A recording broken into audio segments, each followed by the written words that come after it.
Selamat pagi, Bapak, Ibu, Saudara, Jemaat EMC yang dikasihi oleh Tuhan. Di mana saja kalian berada saat ini. Tentu saja kalian sedang ada di rumah kalian masing-masing bersama dengan keluarga.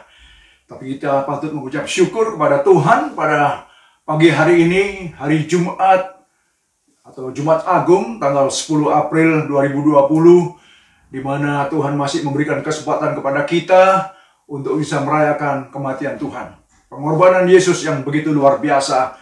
Saudara, kalau kita boleh membandingkan perayaan Good Friday atau perayaan Paskah ini dengan hari Natal, kelihatannya yang ramai hari Natal ya. Lebih ramai meriah, di mana-mana kita bisa melihat dunia merayakan dengan caranya, tapi waktu Easter tidak ada, atau waktu Good Friday, waktu Paskah begini, kelihatan agak sepi-sepi saja. Tapi sebetulnya perayaan Paskah ini yang kita rayakan pada hari ini, pada pagi hari ini, adalah the most important thing in the Christian life. Ya, satu hal yang paling penting sekali yang harus kita rayakan dalam kehidupan seorang percaya ya, atau seorang Kristen. Nah, saudara, pagi hari ini, meskipun kita tidak saling bertatap muka, ya, karena dengan government restriction masih tetap berlaku, kita nggak tahu sampai berapa lama, ya, mungkin bisa 3 bulan, 6 bulan, mungkin bisa lebih, kita tidak tahu. Tapi kalau kita bisa masih mendengarkan firman Tuhan sama-sama, ini adalah satu kemurahan bagi kita bersama. Kita patut mensyukuri, dan pagi hari ini saya juga ingin membagikan firman Tuhan, karena hari ini adalah hari yang sangat penting. Jadi bagi saya sangat penting sekali untuk memberikan ya pengajaran ya, instead of preaching, ya, teaching. Dan Bapak, Ibu, Saudara, bahwa sebagai tema yang saya berikan pada pagi hari ini adalah Good Friday, what it means to us. Jadi Good Friday atau Jumat Agung, apa artinya bagi kita? Nah, kita akan melihat kebenaran firman Tuhan, mengapa kita harus merayakan Jumat Agung, dan mengapa perayaan Paskah ini begitu penting bagi kehidupan orang-orang percaya. Kita akan melihat yang pertama, sin has caused at least 4 conditions to mankind. Atau akibat dosa setidaknya ada 4 kondisi yang harus dihadapi oleh manusia. Jadi karena dosa, manusia harus menghadapi setidaknya 4 kondisi ya, akibat dari dosa. Ada 4 hal yang harus dihadapi oleh manusia. Yang pertama, they deserve to bear God's wrath against sin. Yang pertama, mereka karena dosa layak menanggung murka Allah. Ya, itu yang pertama. Yang kedua, karena dosa, they are separated from God. They are separated from God by their sins. Jadi mereka, manusia, kita, karena dosa kita terpisah dari Allah. Itu yang kedua. Kemudian yang ketiga, they are in bondage to sin and to the kingdom of Satan. Jadi kita, karena dosa, kita berada dalam belenggu dosa dan di bawah kuasa kerajaan setan iblis. Ya, ada belenggu karena ada kerajaan Allah, kerajaan dunia atau kerajaan setan ini. Dan yang keempat, they deserve to die as the penalty of sin. Mereka pantas mati, atau kita pantas mati sebagai hukuman atas pelanggaran dosa itu. Jadi ini 4 hal atau 4 kondisi yang sedang dihadapi manusia. Sangat-sangat luar biasa. Maksudnya, kalau karena dosa ini, dengan apa kita bisa terselamatkan? Apakah dengan kita beribadah? Apakah kita dengan beramal? Apakah kita dengan berpuasa? Apakah kita dengan melakukan apa saja? Dengan kelakuan baik kita? Dosa itu hanya satu saja, sudah dipanis, sudah dihukum. Adam dan Hawa kesalahannya nggak banyak, cuma satu saja. Tapi langsung dipanis, langsung dihukum. Karena Allah tidak kompromi. Allah itu kasih, tapi dia adil. Jadi ini balance. Jadi Allah itu kasih, tapi juga Allah adil. Nggak ada banyak pengajaran, kadang-kadang dia menetapkan pada Allah itu kasih. Wah, meskipun buat kesalahan juga diampuni. Salah begini, begitu, diampuni karena Allah itu kasih. Kemudian yang lain lagi, Allah itu adil. Pokoknya setiap kesalahan dia harus dihukum, dia harus dipenggal, dia harus dan dipotong dan lain sebagainya. Tapi yang benar, Allah itu kasih dan juga adil. Ya, jadi bagaimana untuk memadukan antara kasih dan keadilan ini? Allah satu hal, dia tidak ingin menghukum manusia, tapi di satu hal Allah tidak bisa melihat dosa. Karena apa? Setiap dosa harus dihukum. Karena setiap dosa adalah pelanggaran terhadap hukum-hukum Allah. Dan manusia yang melakukan dosa, itu berarti memposisikan dirinya menjadi musuh Allah. Ya. Jadi, waktu kita melakukan dosa, kita sudah menjadi musuhnya Allah. Nah, ini Alkitab sendiri yang berbicara tentang ini. Ya. Saya tidak usah buka ke sana ayatnya karena terlalu panjang. Nah, saudara, Bapak Ibu yang dikasihi Tuhan, dengan kondisi manusia yang seperti ini, manusia tidak bisa menyelamatkan dirinya sendiri.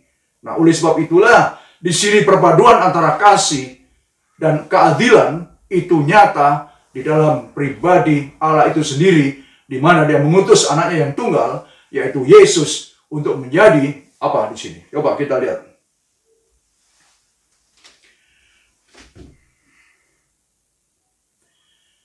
Dia mengutus Yesus, maka di sana dikatakan ada 4 hal penting. There are at least 4 important things that will happen through Christ is dead. Setidaknya ada 4 hal penting yang terjadi melalui kematian Kristus yang sedang kita peringati pada pagi hari ini, di hari Jumat Agung ini. Ada 4 hal penting, saudara, ya, yang terjadi melalui pengorbanan Kristus di atas kayu salib. Apa itu? Yang pertama, sacrifice, pengorbanan. Christ died as a sacrifice for us to pay the penalty of death that we deserve. Ya. Atau dalam bahasa Indonesia, Kristus mati sebagai korban bagi kita untuk membayar hukuman mati yang sebenarnya pantas untuk kita terima. Kristus membayarnya bagi kita. Itu yang pertama. Jadi dia korbankan hidupnya. Dia datang. Dia untuk mengorbankan hidupnya. Untuk membayar yang sebenarnya kita yang dihukum. Kristus yang menanggung semuanya itu. Nah, kita buka dulu satu ayat di dalam kitab Ibrani pasal 9:25 begini. Dan ia bukan masuk untuk berulang-ulang mempersembahkan dirinya sendiri sebagaimana imam besar setiap tahun masuk ke dalam tempat kudus dengan darah yang bukan darahnya sendiri. 26 dari kitab Ibrani 9, sebab jika demikian ia harus berulang-ulang menderita sejak dunia dijadikan.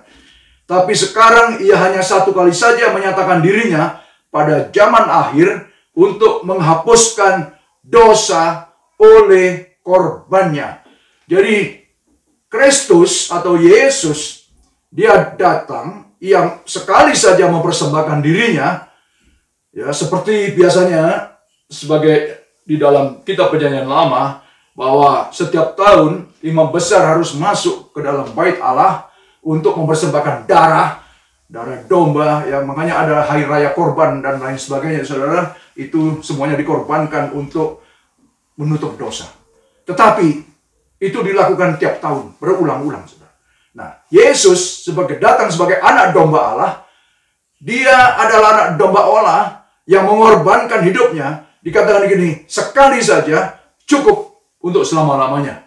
Ya, ia bukan masuk untuk berulang-ulang, untuk mempersembahkan dirinya sebagaimana imam besar setiap tahun masuk ke dalam tempat kudus dengan darah yang bukan darahnya sendiri.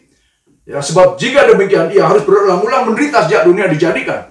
Tetapi sekarang ia hanya satu kali saja menyatakan dirinya pada zaman akhir untuk menghapuskan dosa oleh korbannya.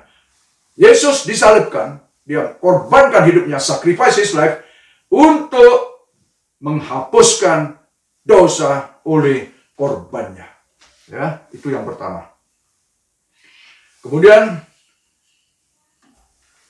kita masih melihat lagi dari kelanjutan dari ayat tadi itu. Saya agak bergerak cepat, saudara, sebab kita juga dikejar waktu, dan untuk menjelaskan ini membutuhkan banyak waktu, mungkin seminar ya untuk mengerti lebih jauh. Tapi saya coba singkatkan, coba summary saja, yang penting-penting saja, supaya di hari Jumat Agung ini, di hari Paskah ini, kita bisa setidaknya mengerti dengan benar mengapa kita harus merayakan hari ini, dan mengapa tadi saya sebutkan hari yang paling besar, ya, the most important day in Christian life, itu melebihi hari Natal juga. Sebab apa? Kalau hari Natal Yesus itu dilahirkan, dia datang ke dunia, tetapi hari Paskah ini bagaimana dia menyerahkan hidupnya. Ya, dia bisa saja dia ada, tapi dia tidak menyerahkan dirinya. Ya. Tetapi inilah korban di puncak daripada kasih Allah itu, demonstration of the love of God. Ya, climax, the climax daripada demonstration of the love of God upon human being. Ya, nah, ayat 27 dari kitab Ibrani 9, dan sama seperti manusia ditetapkan untuk mati hanya satu kali saja, dan sesudah itu dihakimi. Ya, manusia cuma mati sekali, setelah itu dihakimi. Ya.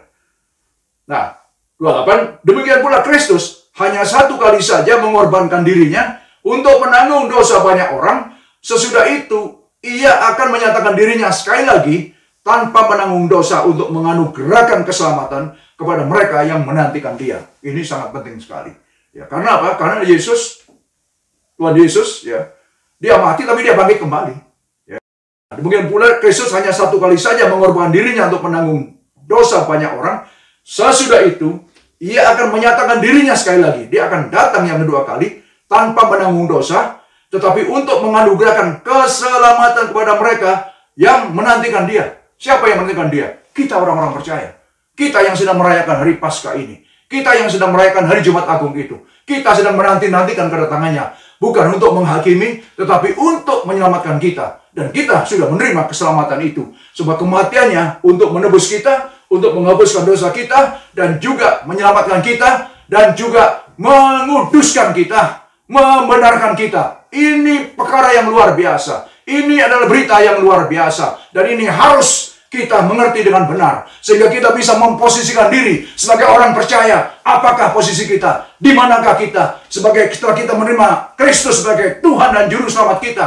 Bagaimana posisi kita sekarang sebagai orang percaya? Ini penting sekali. Sehingga supaya kita tidak menjadi bulan-bulanan daripada pekerjaan roh, daripada ulah-ulah, daripada roh-roh picisan yang mencoba untuk menipu kita. Kita harus tahu, kita harus yakin, kita harus sadar bahwa saat ini kita sedang merayakan hari yang besar. Kita sedang merayakan bahwa Allah itu telah menjadi manusia, turun menjadi manusia, merendahkan diri, bahkan lebih rendah daripada manusia, hanya untuk satu hal, menyelamatkan saudara dan saya.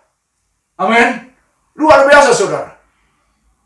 Saya bisa merasakan, saat ini pun juga waktu saya berbicara ini, saya merasakan urapan Tuhan sedang turun juga. Dan saudara, firman Tuhan ini ada kuasanya. Ada kuasanya firman Tuhan ini.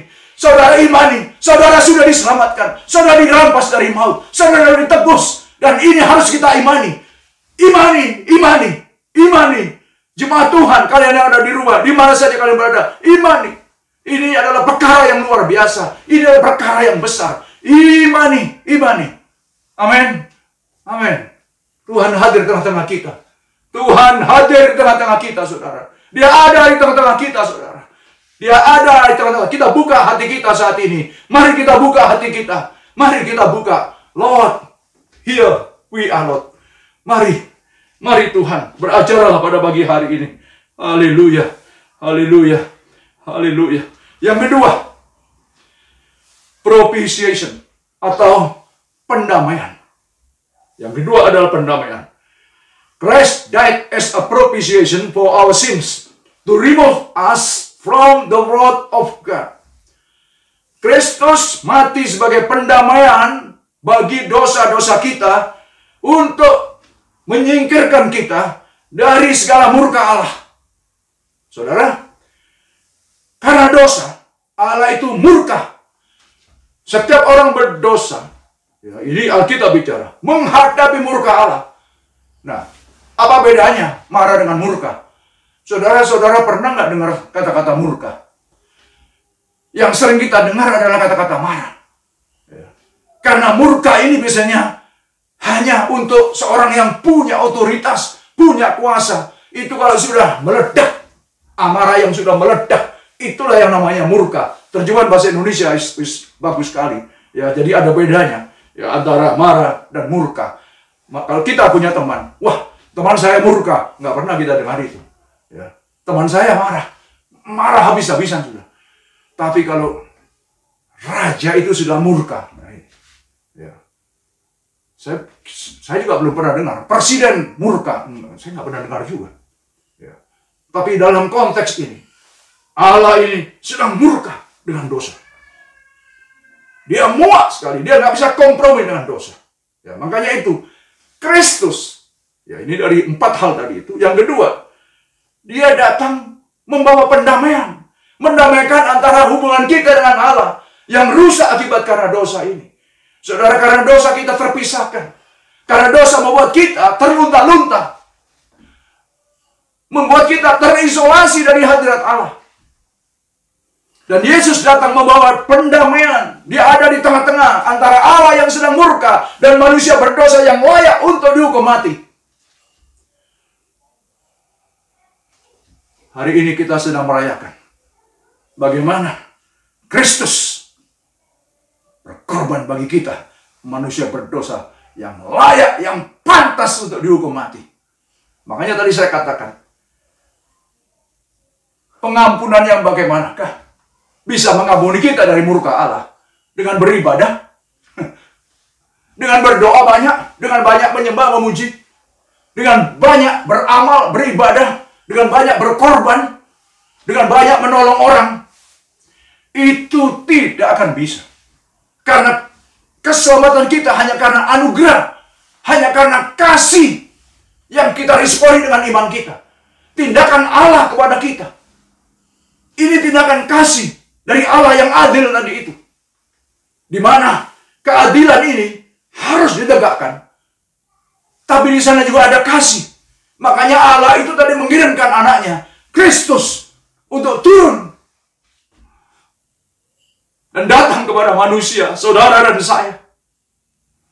Yang layak, yang pantas untuk dihukum mati.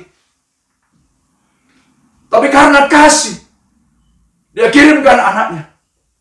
Dia kirimkan Kristus Yesus. Dan dia adalah satu contoh yang baik. Seorang yang taat. Perlukah dia harus mati? Mengapa? Untuk apa? Inilah kasih. Saudara, perayaan Paskah ini juga menggambarkan tentang betapa besarnya kasih Allah akan isi dunia ini. Oh, haleluya. Haleluya, haleluya. Saudara rasakan kehadirannya. Tidak ada satu roh, satu kuasa yang akan tahan di hadirat Tuhan. Izinkan firman Tuhan ini masuk menerobos ke dalaman relung-relung hatimu yang paling dalam, saudara. Ada keselamatan di sini. Ada pengampunan di sini. Ada pendamaian di sini. Tuhan begitu baik sekali. Yang ketiga, reconciliation atau rekonsiliasi. To overcome our separation from God, we need someone to provide reconciliation to bring us back into fellowship with God. Nah, untuk mengatasi pemisahan kita dari Tuhan karena dosa kita terpisah, kita membutuhkan seseorang untuk memberikan rekonsiliasi, untuk membawa kita kembali ke dalam persekutuan dengan Allah. Itu rekonsiliasi. Jadi direkonsiliasi, ya, didamaikan, direkonsiliasi, disatukan kembali. Ini yang dilakukan oleh Kristus. Ya, di dalam dia datang, dia sacrifice his life, dia korbankan hidupnya, kemudian dia menjadi juru damai, membawa pendamaian antara Allah yang sedang murka dengan kita, manusia berdosa yang layak pantas mati dihukum. Dan yang ketiga, untuk merekonsiliasi, menyatukan kembali hubungan kita yang rusak, yang putus karena dosa, itu lewat karya Kristus di atas kayu salib. Luar biasa, saudara. Dan kita harus benar-benar menghargai, menghormati ini semua. Sehingga kita benar-benar menerima keselamatan itu, yang memang disediakan bagi setiap yang percaya. Setiap yang percaya. Makanya itu, pagi hari ini, saya berdoa, saudara, supaya firman ini boleh masuk ke dalam hati yang paling dalam. Entah engkau ada di mana saat ini. Tapi firman Tuhan ini adalah kuasa Tuhan. Waktu kita rendahkan diri kita, firman ini akan menerobos masuk. Firman ini akan berbicara dalam. Dan mematahkan setiap kekuatan-kekuatan roh jahat. Setiap kekuatan-kekuatan yang mencoba untuk menipu kita. Ada kuasa dalam firman ini. Ada kekuatan Allah yang mencoba untuk merubah konsep hidup kita tentang dunia ini. Kalian adalah ciptaan yang dicipta sesuai dengan gambar Allah itu sendiri. The image of God is in you, brothers and sisters in Christ. Engkau the extraordinary people of God. Engkau orang-orang yang luar biasa dalam Tuhan. Ingat baik-baik itu, saudara. Karena apa? Karena Kristus yang sudah berkorban bagi kita. Sehingga kita menjadi orang-orang yang luar biasa di dalam Kristus. Bukan karena kita hebat, tapi karena dia berkorban. Karena dia menjadi korban bagi kita. Menjadi anak domba yang disembelih, yang dikorbankan untuk dosa, kesalahan kita, pelanggaran kita. Untuk pendamaian kita. Dan untuk merekonsiliasi kita. Kita direkonsiliasi. Kita dipersatukan. Supaya hubungan kita kembali baik. Hubungan yang rusak karena dosa ini. Saudara, saya sedang merasakan Tuhan itu ada di sini saat ini. Dia hadir di tengah-tengah ibadah ini. Di hari yang sakral ini, yang sedang kita peringati saat ini. Apakah engkau bisa merasakan itu? Mari kita hormati hadiratnya. Oh, haleluya. Tuhan, terima kasih Tuhan. Engkau sungguh baik. Engkau sangat baik. Engkau sangat luar biasa Tuhan. Yang keempat, redemption. Atau penebusan. As sinners, we are under the bondage of sin and Satan. We need someone to redeem us out of that bondage. Yang kalau diterjemahkan dalam Indonesianya, sebagai orang-orang yang berdosa. Kita ada di bawah belenggu dosa dan setan. Dan kita memerlukan seseorang untuk bisa menebus kita keluar dari bondage itu. Dari belenggu itu. Kita ini orang berdosa, ini terbelenggu. Makanya apa-apa kita selalu nuruti keinginan setan dan iblis ini. Kita jadi manifestasinya dia. Coba saudara bayangkan, orang yang jahat adalah orang yang baik. Ya. Orang yang jahat selalu menimbulkan hal-hal yang jahat dari dalam hatinya. Karena dia dalam belenggu. Dia tidak tahu. Dia tidak bisa mengendalikan dirinya. Dia dalam belenggu. Kuasa-kuasa gelap. Kuasa setan dan iblis. Nah ketika orang-orang ini dibebaskan, dimerdekakan lewat pengorbanan Kristus. Dia menjadi orang yang dipenuhi oleh Roh Kudus. Hidupnya dituntun di bawah pimpinan Roh. Roh Kudus waktu memenuhi hidup kita. Kita dituntun kepada kebenaran. Karena dia adalah jalan dan kebenaran dan hidup itu. Saudara, seperti saudara dan saya saat ini ada di dalam dia. Itu juga karena dia. Bukan karena kita. Karena dikatakan Yohanes 6:44, Yohanes 6:65. Tidak ada seorang pun yang bisa datang kepadaku. Kata Tuhan Yesus. Kalau tidak Bapa yang menarik dia untuk bisa datang kepadaku.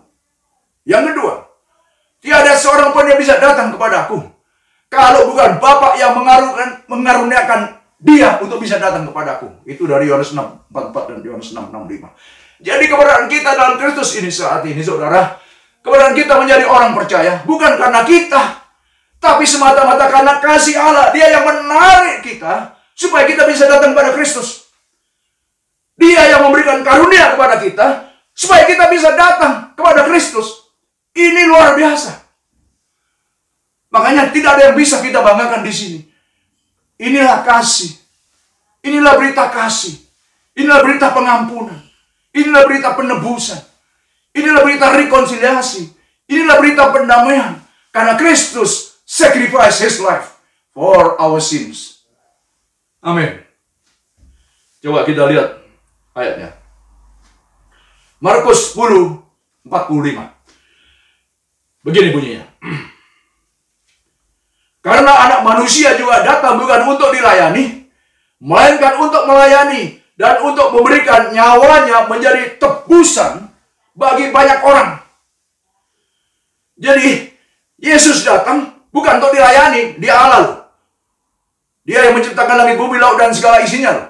Tapi Dia datang sebagai manusia bahkan lebih rendah dari manusia untuk melayani dan memberikan nyawanya menjadi tebusan bagi banyak orang. Amin. Haleluya. Kolose 1:13. Ia telah melepaskan kita, ya. Ini berita penebusannya, dari kuasa kegelapan dan memindahkan kita ke dalam kerajaan anaknya yang kekasih. Ya, Kolose 1:13. Ia telah melepaskan kita dari kuasa kegelapan dan memindahkan kita ke dalam kerajaan anaknya yang kekasih. Jadi waktu kita percaya bahwa Kristus datang untuk menebus, untuk meredeem us, untuk merekonsiliasi kita, untuk memperdamaikan kita, sehingga kita bisa menerima Dia sebagai Tuhan dan Juru Selamat kita, maka kita dilepaskan dari segala kuasa kegelapan dan kita dipindahkan dari dalam kerajaan gelap, dalam ayat terjemahan lain di snatch out, dirampas, ya, kayak begitu, dari kerajaan maut, dari kerajaan gelap, dibawa kepada terangnya yang ajaib. Ya. Di sini katakan, ke dalam kerajaan anak yang kekasih, dalam ayat lain dibawa kepada terangnya yang ajaib. Dari tempat yang gelap, dirampas dari maut, dibawa kepada terangnya yang ajaib. Ya, saya nggak tulis di sini. Ya. Nah, ayat 14 dari Kolose 1, di dalam Dia, kita memiliki penebusan kita, yaitu pengampunan dosa. Jadi, saudara, kita ini orang-orang yang sudah ditebus. Dia datang, dalam Dia kita memiliki penebusan kita, yaitu pengampunan dosa. In whom we have redemption, the forgiveness of sins. Itulah saudara, hal-hal yang Kristus lakukan dalam hidup kita. Inilah perayaan yang sedang kita rayakan pada pagi hari ini, di Jumat Agung, pada tanggal 10 April 2020, kita mendengar berita besar, berita tentang Kristus telah datang menjadi manusia. Kristus telah datang untuk menebus kita. Dia korbankan hidupnya menebus kita. Dia korbankan hidupnya untuk menjadi juru damai, untuk mendamaikan kita, mendamaikan hubungan kita yang rusak antara Allah dan kita, manusia berdosa, Allah yang murka, dan kita manusia yang berdosa, yang layak untuk dan pantas dihukum mati, dan juga untuk merekonsiliasi, untuk mempersatukan kembali hubungan yang terpisah karena dosa manusia terpisah dengan Allah, dipersatukan kembali. This reconciliation, itu yang dimaksud kedatangan Yesus yang pertama. Waktu Dia datang sebagai manusia ke dalam dunia, Dia bawa misi yang besar sekali, yaitu misi keselamatan, supaya siapa yang percaya kepada Dia memperoleh keselamatan dengan cuma-cuma, tidak usah bayar, gratis. That is love. Inilah kasih. Inilah berita kasih. Ya, kita melangkah. The impact of the death of Christ. Ya, dampak dari kematian Kristus. Ada dampaknya. Apa? Saya sebutkan cuma 5 saja, karena kita juga waktunya mepet, saudara. Kita nggak bisa terlalu lama di online ini. Ya. Yang pertama, the shedding blood of Christ for the forgiveness of sin. Ya. Tercurahnya darah Yesus untuk pengampunan dosa. Waktu Dia disalib, darahnya tercurah. Itu untuk pengampunan dosa. Ayatnya di mana? Matius 28. Matius 26 ayat 28. Ya. Yang kedua, He has died as a ransom to set us free from the bondage and chains of sin. Dia telah mati sebagai tebusan untuk membebaskan kita dari belenggu dan rantai dosa. Ibrani 9 ayat 15. Dia datang untuk membebaskan kita, memerdekakan kita. Kita ini terbelenggu terikat. Kedatangannya dia, kematiannya dia untuk membebaskan kita. Makanya siapa dalam Kristus, dia adalah orang-orang yang merdeka. Saudara dan saya, orang-orang yang merdeka. Bisa diaminkan ini? Amin, saudara. Kita tidak dibawa belenggu setan dan iblis. Setan dan iblis ada di bawah telapak kaki kita. Saya sering katakan ini, saya injak-injak. Mereka tidak ada harganya. Mereka tidak ada kuasanya bagi kita. Kita yang percaya karena otoritas, kuasa, power itu sudah diberikan kepada kita. Orang-orang percaya.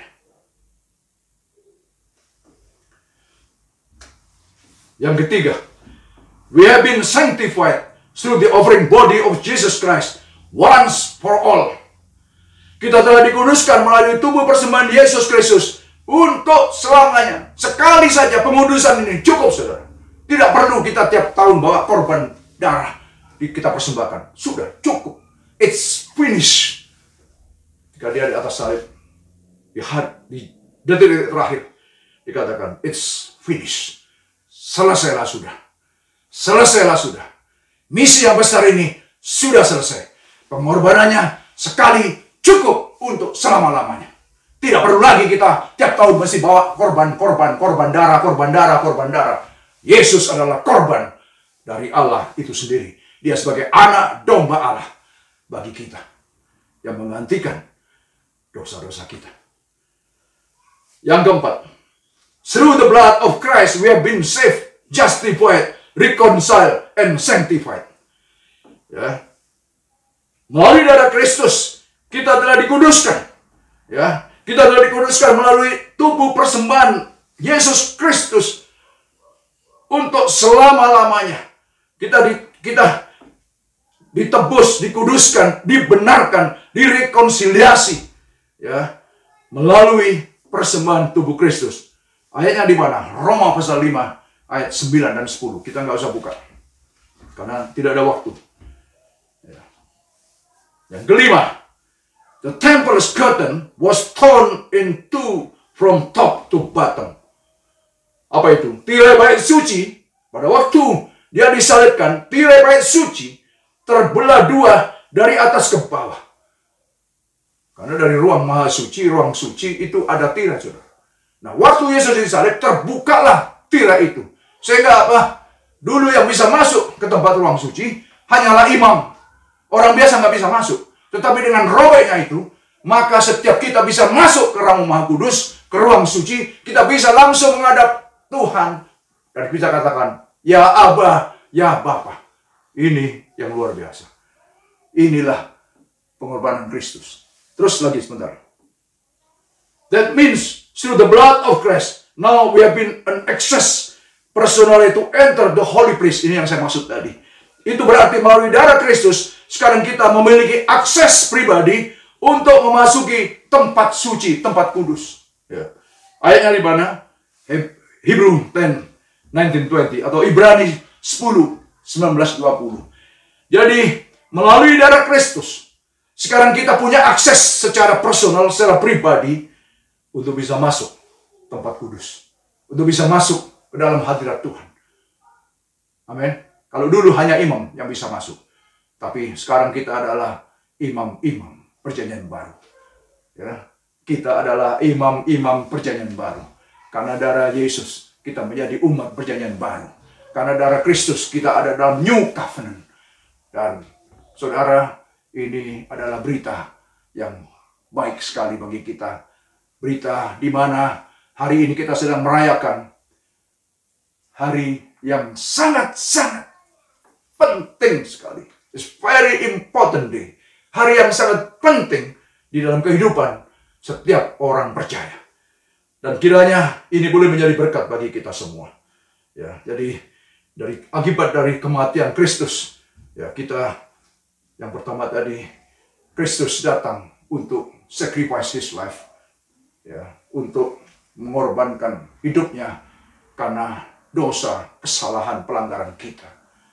Yang kedua, dia menjadi juru damai antara Allah yang murka dengan kita manusia berdosa yang layak dihukum mati. Allah yang murka. Yesus datang di tengah-tengah. Murka Allah ditimpakan kepada dia. Kita di belakangnya, kita aman. Ditimpakan dia, dibawa, pikul di atas kayu salib semua dosa kita.